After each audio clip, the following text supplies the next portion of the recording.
Hello बच्चों, कैसे हो आप लोग। आज हम लोग स्टार्ट कर रहे हैं कोऑर्डिनेट ज्योमेट्री। और कोऑर्डिनेट ज्योमेट्री में हम लोग बात करने वाले हैं कि उसके कुछ फॉर्मूला की, क्वेश्चंस की और इंपॉर्टेंट सवाल जो आपको असाइनमेंट के फॉर्म में दिए जाएंगे। तो चलिए स्टार्ट करते हैं कि हमारे पास है कोऑर्डिनेट ज्योमेट्री। कोऑर्डिनेट जियोमेट्री, ठीक है, ये है अपना हेडिंग कोऑर्डिनेट ज्योमेट्री। अब देखिए कोऑर्डिनेट का जहां तक इंट्रोडक्शन वाला पार्ट है ना, उसमें है कि कोऑर्डिनेट मतलब यहाँ पे क्या हो गया, कोऑर्डिनेट में दो पार्ट होते हैं, एक होता है एक्स, एक होता है वाई। ये जो एक्स पार्ट है ना, इसको हम बोलते हैं एब्सिसा और इसको हम बोलते हैं ऑर्डिनेट। ठीक है, कभी आपको अगर बोल दिया कि इसका एब्सिसा इतना है तो समझ जाइएगा कि वो एक्स पार्ट दिया हुआ है और ऑर्डिनेट का मतलब होता है वाई पार्ट। और कलेक्टिवली एब्सिसा और ऑर्डिनेट को जब हम बोलते हैं तो इसको हम कलेक्टिवली बोलते हैं कोऑर्डिनेट। कोऑर्डिनेट, ठीक है, तो कोऑर्डिनेट ये पार्ट है। अब उसके बाद है ज्योमेट्री की बात। तो ज्योमेट्री हम लोग देखते हैं कि क्या क्या चीजें होंगी, स्ट्रेट लाइन हो सकता है, पोजीशन हो सकता है, इनके बारे में बात करनी है। तो आपको अगर एक ग्राफ दिया जाए, मैं 2D की बात कर रहा हूँ, 2 डायमेंशन ही हमको पढ़ना है। ये मान लीजिए वाई एक्सिस है and this is x axis.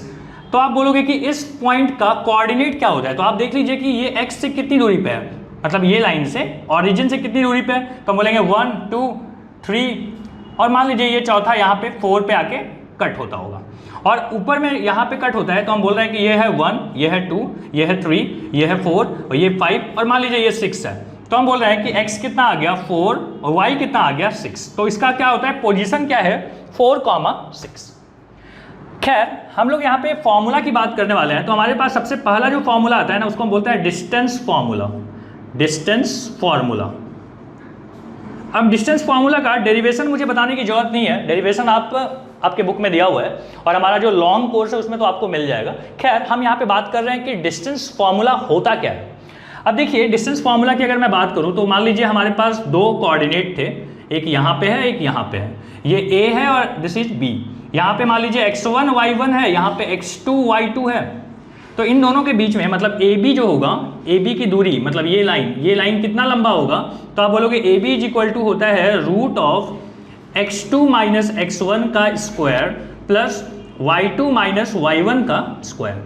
अब आपके मन में एक सवाल आ रहा होगा कि किसको x1 माने, किसको x2 माने।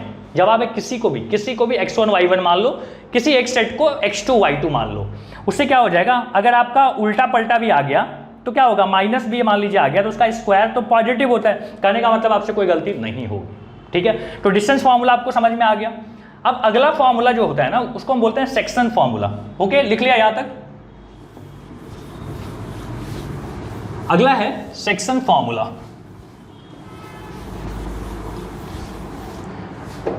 अब देखो सेक्शन फॉर्मूला क्या होता है। सेक्शन फॉर्मूला बोलता है कि मान लीजिए हमारे पास एक लाइन है, ये लाइन है और ये इसका एक्सट्रीम जो पॉइंट है वो A और B है। B का कोऑर्डिनेट x2 y2 हम बोल रहे हैं और ये वाला कोऑर्डिनेट है x1 y1। बीच में एक पॉइंट कहीं पे भी ले लेते हैं, मान लीजिए ये x और y है। तो बोलता है ये x y का कोऑर्डिनेट क्या होगा अगर ये पॉइंट इस लाइन को दो पार्ट में डिवाइड कर रहा है, एक है m1 एक है m2। रेशियो बोलते हैं इसको, m1 m2 के रेशियो में डिवाइड कर रहा होगा। तो x का जो कोऑर्डिनेट होता है ना वो क्या होता है, देखिएगा फॉर्मूला लिखने का तरीका, m1 x2 मतलब मिसमैच होना चाहिए, m1 x2 plus m2 x1 divided by m1 plus m2। समझ में आ रहा है। दूसरा है y इज इक्वल टू होता है इसी तरीके से m1 y2 plus m2 y1 divided by m1 plus m2। बात समझ में आ गई। इसको हम बोलते हैं सेक्शन फॉर्मूला। ध्यान रखिएगा, अगर ये मिड पॉइंट होता, अगर ये यहां पे लिखता हूं कि if point P is a mid point, अगर ये मिड पॉइंट है ना तो क्या हो जाएगा, हम बोलेंगे m1 is equal to m2 होगा, इज इक्वल टू कितना हो जाएगा, हम बोल सकते हैं कि m1 upon m2 is equal to 1 होता है। m1 बाई m2 कितना हो जाएगा 1, क्योंकि जितना हिस्सा इधर उतना ही हिस्सा इधर। तो हम क्या बोलेंगे, मान लो इधर 5 आया, इधर भी 5 आया, तो क्या बोलेंगे 5 अपॉन 5 दैट इज 1 बाई 1। अच्छा, तो इस केस में फॉर्मूला बदल के क्या हो जाएगा, हम बोलेंगे m1, तो हम दोनों को क्या बोल सकते हैं, m1 is to m2 is equal to 1। तो हम बोलेंगे यहाँ पे 1 पुट कर दीजिए, तो क्या बन जाएगा, ये बन जाएगा 1 into x2 that is x2 plus x1 divided by 2। y क्या बन जाएगा, ये बन जाता है y2 plus y1 divided by 2। तो ये फॉर्मूला कब है, जब ये मिड पॉइंट है, ठीक है। तो ये हमारा एक जनरल फॉर्मूला हो गया, ये हो गया हमारा, इसको फर्स्ट बोल दीजिएगा, ये हो गया सेकंड, और एक तीसरा भी है। तीसरा को यूज कहाँ करते हैं ना, उसको समझना। तीसरा मैं बोल रहा हूँ, तीसरा फॉर्मूला भी इसी से बनाऊंगा। हम बोलेंगे इसी फॉर्मूले को m2 से डिवाइड कर दीजिए, तो देखिए क्या बनेगा, m1 बाई m2, ठीक है, x2 प्लस यहाँ पे m2 से डिवाइड करेंगे तो क्या हो जाएगा, m2 कट जाएगा, x1 आ जाएगा, और यहाँ आ जाएगा m1 अपॉन m2 प्लस 1।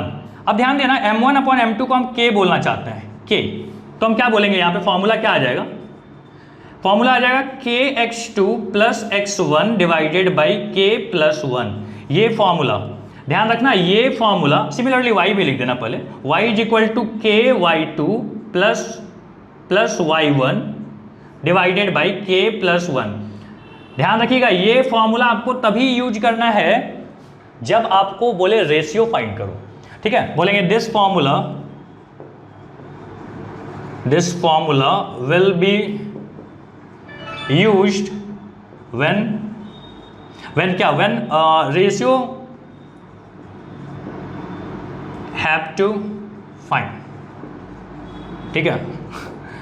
अब जो भी अंग्रेजी हो भाई, बोलता है ये फॉर्मूला तभी यूज कीजिएगा जब इसका रेशियो आपको फाइंड करने के लिए बोले। क्लियर हो गया ये बात, समझ में आ गई। चलिए जल्दी से इसको कॉपी कीजिए। हो गया कॉपी, इतना समय तो मैं नहीं दूंगा आपको, वीडियो को रोक के कॉपी करना पड़ेगा। सवाल के लिए परेशान मत होइएगा। आप अगर डायरेक्ट यही वीडियो देख रहे हो तो अपना एक पैटर्न है कि पहले हम क्या करते हैं, पहले हम एक चैप्टर का ओवरव्यू देते हैं जिसमें फॉर्मूला डिस्कस करते हैं, छोटी छोटी बातें डिस्कस करते हैं, और इसके बाद हम आपको लैपटॉप स्क्रीन पे लेके चलते हैं और वहाँ पे हम आपको ढेर सारे क्वेश्चंस करा के देते हैं। कुछ क्वेश्चंस हम करा के देंगे, कुछ असाइनमेंट के फॉर्म में रहेगा। ओके, बार बार हर लेक्चर में ये चीज़ बोल रहा हूँ। अगला है हमारे पास कि एरिया ऑफ ट्रायंगल। मान लीजिए हमारे पास एक 3 पॉइंट दिए हुए हैं, ठीक है, 3 कोऑर्डिनेट दिया हुआ है। एक है x1 y1, एक है x2 y2 और एक है x3 y3, ठीक है। इन तीनों पॉइंट से क्या बनेगा, एक ट्रायंगल बन जाएगा। बोलता है इस ट्रायंगल का ना हमको एरिया बता दीजिए। अब आप बोलोगे सर एरिया का तो formula half into base into height होता है। भाई कहाँ है बेस, हाइट कैसा निकालोगे, नहीं पता। मान लो बेस निकाल भी लेंगे सर, ये और ये डिस्टेंस फॉर्मूला लगा के बेस निकाल लेंगे, हाइट कैसे निकालिएगा। कहने का मतलब है वो पुराना फॉर्मूला आपका यहाँ पे काम नहीं करेगा, ठीक है, डायरेक्टली काम नहीं करेगा।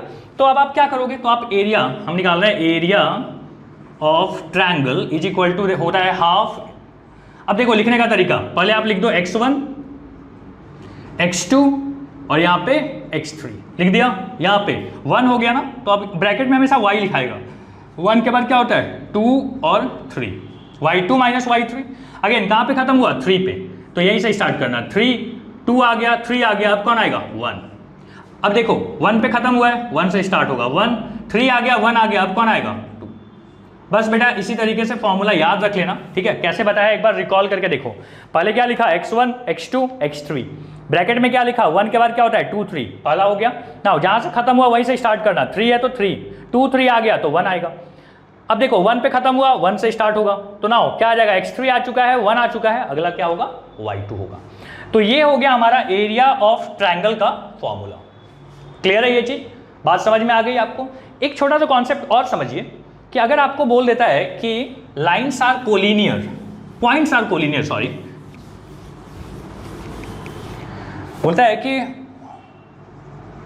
What to do if lines नहीं, पॉइंट्स आर कोलिनियर। अगर पॉइंट्स कोलिनियर हैं तो भाई क्या चक्कर होता है, क्या करना है हमको, समझिए। अगर आपको सवाल दे दिया कि this points are, prove that this points are collinear. Collinear मतलब क्या होता है, कोलिनियर मतलब होता है इन अ स्ट्रेट लाइन, अगर 3 पॉइंट बेटा एक लाइन में आ गए, मान लीजिए ये A था, ये B है और ये C है, तो हम क्या बोलेंगे, हम बोलेंगे कि इसमें क्या हो जाएगा कि AB plus BC is equal to AC। अगर एक लाइन में है तो हम क्या बोलेंगे, ये टुकड़ा प्लस ये टुकड़ा इज इक्वल टू बड़ा वाला पार्ट। लेकिन प्रॉब्लम है एक, क्या प्रॉब्लम है कि आपको 3 पॉइंट दे देगा और आपको नहीं पता कि पहले कौन है, बीच में कौन है, बाद में कौन है। फिर क्या करेंगे, क्या करेंगे बताइए बताइए। देखो क्या करेंगे, आप ना पहले ए बी निकाल लेना, किसी को ए मान लो, ए बी सी, ए बी निकाल लो, बी सी निकाल लो, ए सी निकाल लो, तीनों निकाल लिया आपने। तीनों में देखना कि जो छोटे छोटे टुकड़े हैं दोनों को जोड़ के क्या आप बड़े टुकड़े के बराबर आ सकते हैं। क्वेश्चन कराएंगे तो बात करेंगे इसके बारे में। क्या बोला मैंने, एक बार रिपीट करो। मैंने बोला कि दो छोटे छोटे टुकड़े को जोड़ के अगर बड़े टुकड़े के बराबर आ गए तो हम क्या बोलेंगे कि द पॉइंट्स आर कोलिनियर। पहला मेथड आ गया, पहला मेथड यहां पे हो गया, ठीक है। ये तो हो गया फर्स्ट मेथड। ना सेकंड मेथड में बड़ा आसान है, बोलता है कि ये 3 पॉइंट बताइए कोलिनियर है कि नहीं, तो आप क्या कर लेना, तीनों का एरिया निकाल लेना, ठीक है। तीनों पॉइंट को लेके बोलेंगे considering the 3 points as a vertex of triangle, then उसका क्या करना है, एरिया कैलकुलेट करना, ठीक है। उसके बाद बोलना कि if area is equal to 0 आ गया, अगर एरिया 0 आ गया then the points are collinear. क्या हो जाएगा, कोलिनियर। तब क्या हो जाएंगे, पॉइंट्स कोलिनियर हो जाएंगे। बात समझ में आ गई। दो तरीके हैं आपके पास, एक तो है डिस्टेंस फॉर्मूला यूज करके और एक है कौन सा, एक है एरिया वाला फॉर्मूला यूज करके भी आप बता सकते हो कि ये कोलिनियर है कि नहीं है। ओके, तो चलिए अब स्टार्ट करते हैं हम लोग क्वेश्चंस करना।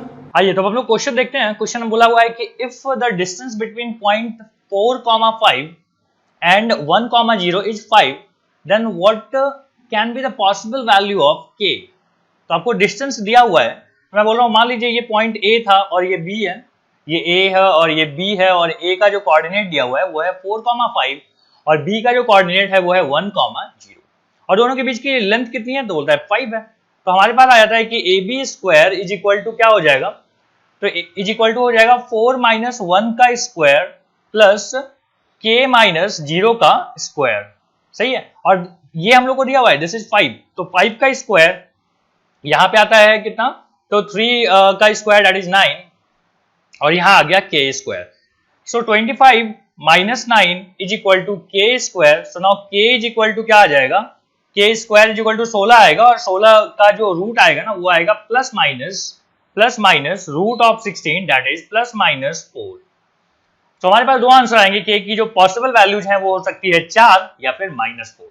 तो हमारा क्वेश्चन नंबर 1 कंप्लीट हुआ, डिस्टेंस फॉर्मूला पे बेस्ड था। आइए अब देखते हैं नेक्स्ट क्वेश्चन। अब देखिए नेक्स्ट क्वेश्चन 2014 में पूछा हुआ सवाल है, बोलता है कि if a point this is equidistant from point this and this.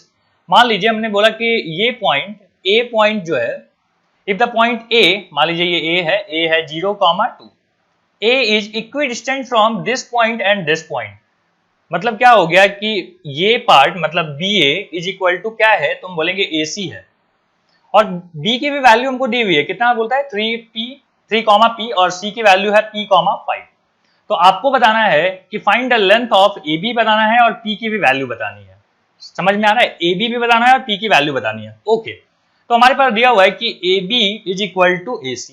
Equidistant वाली बात यही होती है, स्क्वायर कर देंगे तो भी कोई दिक्कत नहीं है। तो AB का स्क्वायर कितना हो जाएगा, हम बोलेंगे 3 - 0 का स्क्वायर, समझ में आ रहा है, डिस्टेंस फॉर्मूला लगा रहा हूं, और P - 2 का स्क्वायर, तो बोलेंगे P - 2 का square is equal to, now AC के बारे में क्या बोलेंगे आप, तो P - 0 दैट इज P का स्क्वायर हो गया और यहाँ पे आ गया 5 - 2 जो कि होता है 3 और 3 का स्क्वायर। सो 3 का स्क्वायर कैंसिल। नाउ यहाँ पे क्या आ रहा है, आपके पास आ रहा है P square plus 4 - 4P is equal to P square cancel. अब आपके पास क्या आ रहा है, तो आपके पास आ रहा है 4 - 4P is equal to 0। So P is equal to क्या आ जाएगा 1। अगर P आपको मिल गया 1 तो क्या आप AB निकाल सकते हो, तो AB का स्क्वायर इज इक्वल टू, अभी आपने बोला था कि 3 - 0 का स्क्वायर होता है और P - 2, P मतलब 1 - 2 दैट इज -1 का स्क्वायर। सो यहां से आ जाएगा 3 3 या 9 plus 1। So AB is equal to √10 आएगा, कितना आ जाएगा √10। ठीक है, √10 क्या, तो हम बोलेंगे यूनिट, हमें नहीं पता कि सेंटीमीटर मीटर क्या दिया हुआ है तो हम बोलेंगे यूनिट है। Okay, now question number 2 over. अब आते हैं क्वेश्चन नंबर 3 पे।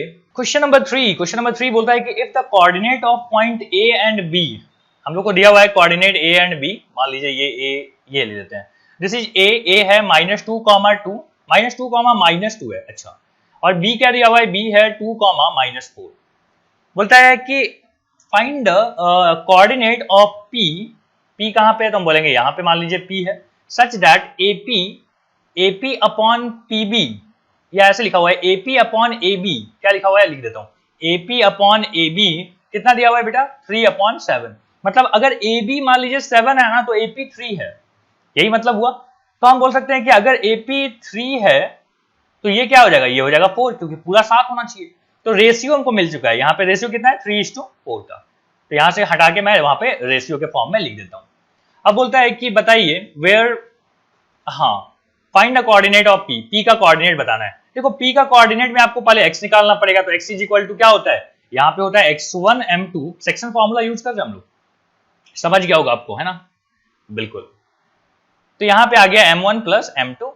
सो अब देखिए, मान लीजिए अगर मैं ये 1 सीरीज बोल रहा हूँ और ये 2 सीरीज है, तो ये हो गया x1 y1, तो x1 के साथ क्या आएगा, m2, मतलब -2 इंटू m2 है 4 प्लस m1 है 3 और x2 है 2 डिवाइडेड बाई 4 प्लस 2 इज 7। सो यहाँ से आ जाता है -8, यहाँ पे आता है 6, यहाँ पे आता है 2, सो यहाँ पे आ गया सॉरी यहाँ पे 7 है ना, सो -2/7, ये क्या आ गया, p ऑफ x निकाल लिया हमने। सिमिलरली p ऑफ y भी निकाल सकते हैं, p पॉइंट का y कोऑर्डिनेट निकाल रहे हैं, तो y कोऑर्डिनेट के लिए आप लिखते हो कि y1 m2 plus y2 m1 divided by m1 plus m2। यात्रीगण कृपया ध्यान दें, साउंड मेरा है ना इसी तरीके से कर रहा था। तो यहाँ पे क्या हो गया, यहाँ पे आ गया m1 की y2 की वैल्यू, y2 की वैल्यू कितनी है बेटा, अच्छा पहले y1 लिखना है, ओके ओके, -2 इंटू 4 लिख दीजिए, -2 इंटू 4 प्लस y2 की वैल्यू है -4 इंटू m1 की वैल्यू कितनी है 3, so now 3 plus 4 plus 3 that is 7। तो यहाँ पे आ गया -8 और -4 3 12/7, सो यहाँ पे आता है -20/7। बात समझ में आ गई। तो आपसे यही पूछा था p का कोऑर्डिनेट, तो मैं एक साथ लिख देता हूं, p का कोऑर्डिनेट हो गया -2/7 -20/7। ओके, कैलकुलेशन मैं चाहूंगा कि आप खुद से भी करके देखिएगा, ठीक है। कभी अगर छोटी मोटी कुछ मिस्टेक हो गई ना, तो परेशान मत हो जाना, सर आपका कैसे आ गया, भैया आपका जैसे जैसे आप कैलकुलेशन करोगे वैसे ही है।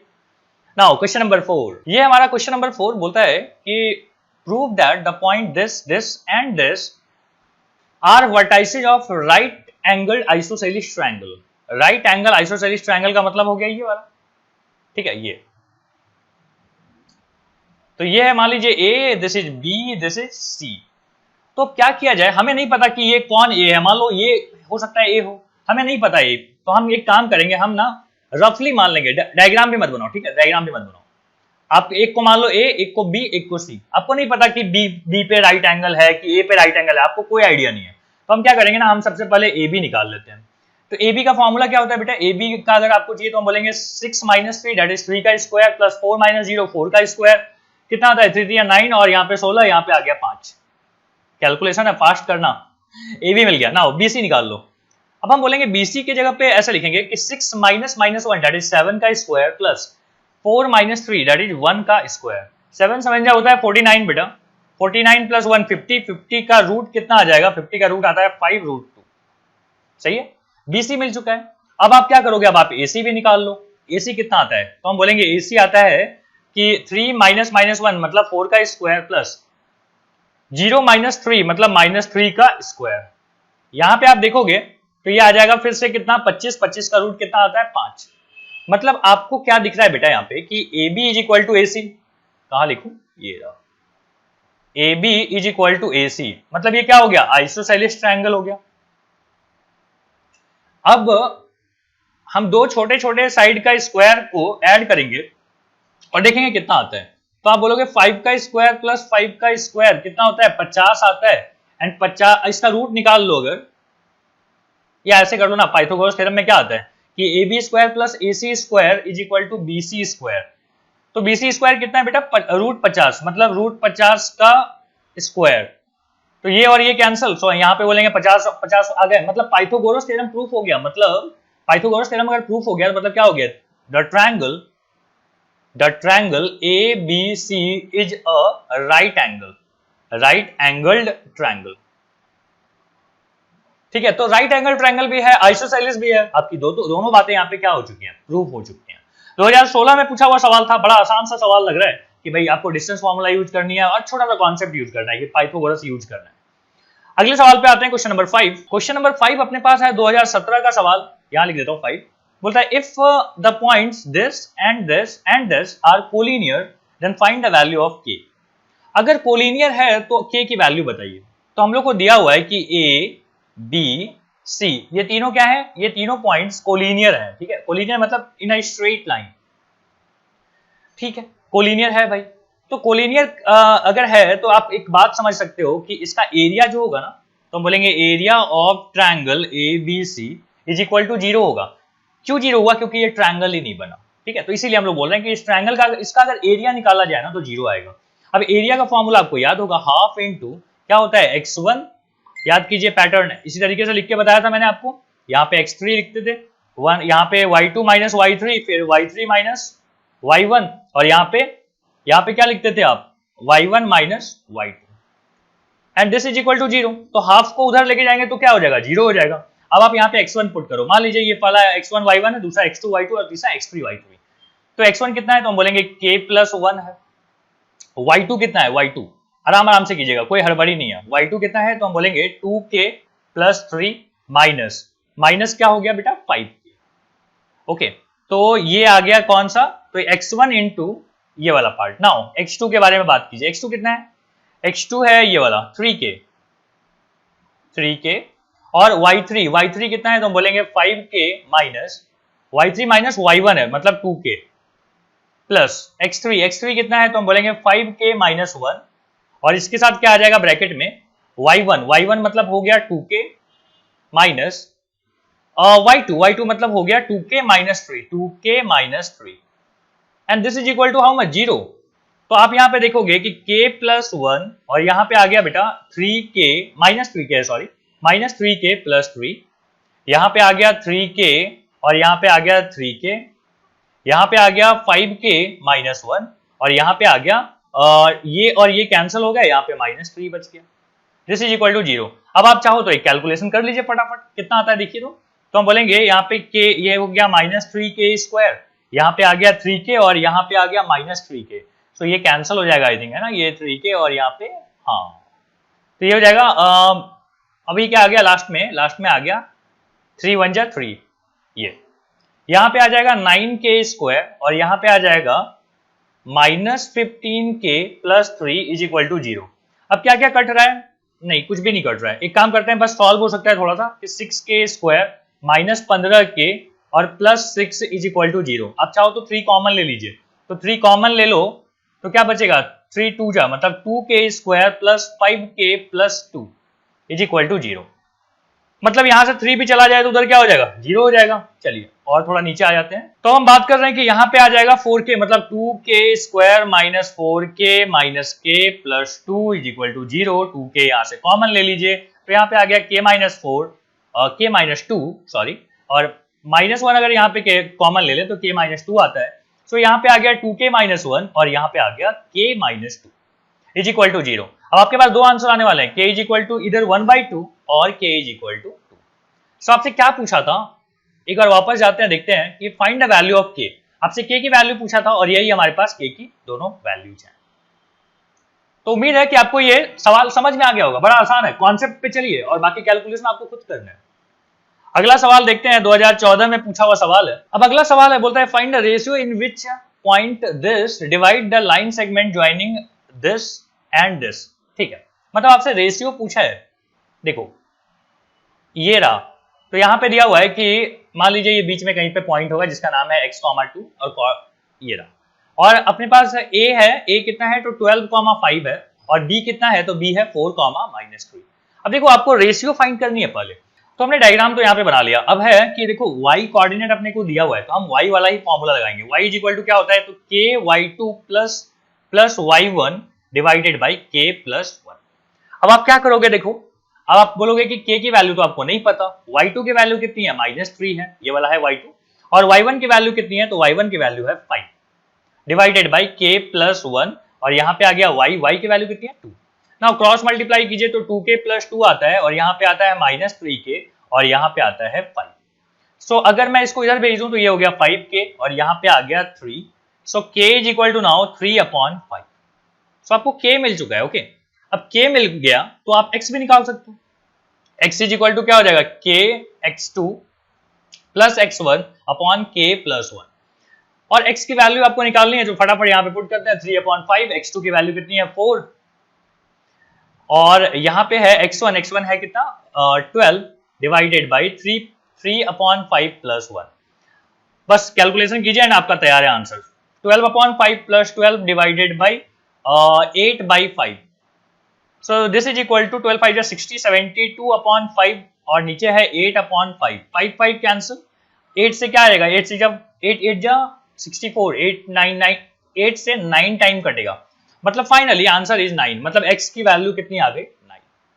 आपसे यही पूछा था, x पूछा था और इससे पहले आपसे पूछा था कि रेशियो क्या है। ओके, तो यहां तक हो गया। अब एक आखिरी सवाल बचा है, जल्दी से इसको भी हम लोग सॉल्व कर लेते हैं। बोलता है कि if the point P is equidistant from point this and this, मतलब P point is equidistant from 2 points. मान लीजिए ये 2 पॉइंट इस तरीके से दिए हुए हैं, एक है A एक है B। B कितना है 5 और यहाँ पे दिया हुआ है 3, k और ये P कोऑर्डिनेट था और इसकी वैल्यू है k-1/2।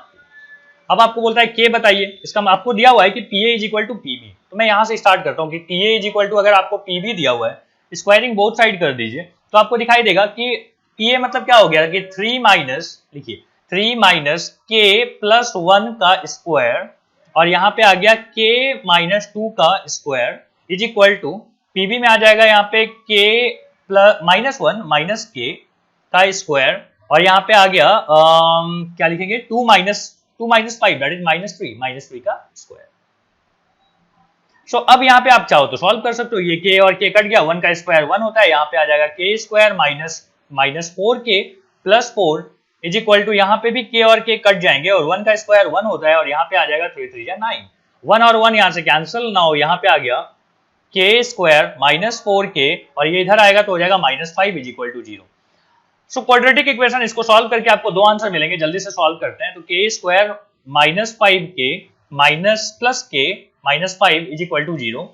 फैक्टराइजेशन मेथड यूज किया है, अब ये चीज तो आप मन में कर पाओगे ना, ठीक है। तो इस तरीके से हमने सॉल्व किया, यहाँ पे आ गया k + 1, यहाँ पे आ गया देखो k - 5 and this is equal to 0। So यहाँ पे k इज इक्वल टू आ रहा है -1 और k इज इक्वल टू +5, मतलब ये भी आंसर ट्रू है, ये भी आंसर सही है। दोनों में से कोई भी वैल्यू पुट कीजिए, आपका ये जो कंडीशन था वो मैच करेगा, दैट इज PA = PB या फिर PA का square is equal to PB का स्क्वायर। सो यहाँ पे अपना ये लेक्चर कंप्लीट होता है। उम्मीद है कि आपको जो चीजें मैंने आपको पढ़ाया है, जो चीजें मैंने आपको बताया है, ये आपको समझ में आया होगा। अब ये देखिए मैंने हर टाइप के क्वेश्चन लेने की यहाँ पे कोशिश की है। असाइनमेंट है, असाइनमेंट सॉल्व कीजिए। असाइनमेंट का सॉल्यूशन मैं जानबूझ के यहाँ पे पुट नहीं कर रहा हूँ ताकि आप इसको सॉल्व कीजिए और जब भी हम लाइव आपके साथ आएंगे तो वहां पे हमारी डिस्कशन होगी कि सर ये सवाल नहीं आया या ये सवाल गलत हो गया या इस चीज को वापस समझा दीजिए। तो वहां पे हम लोग इन चीजों को डिस्कस करेंगे। असाइनमेंट के क्वेश्चन, मेनली असाइनमेंट के क्वेश्चन हम लोग वहां पे डिस्कस करेंगे। तो चलिए आज के लिए बस इतना ही। Thank you.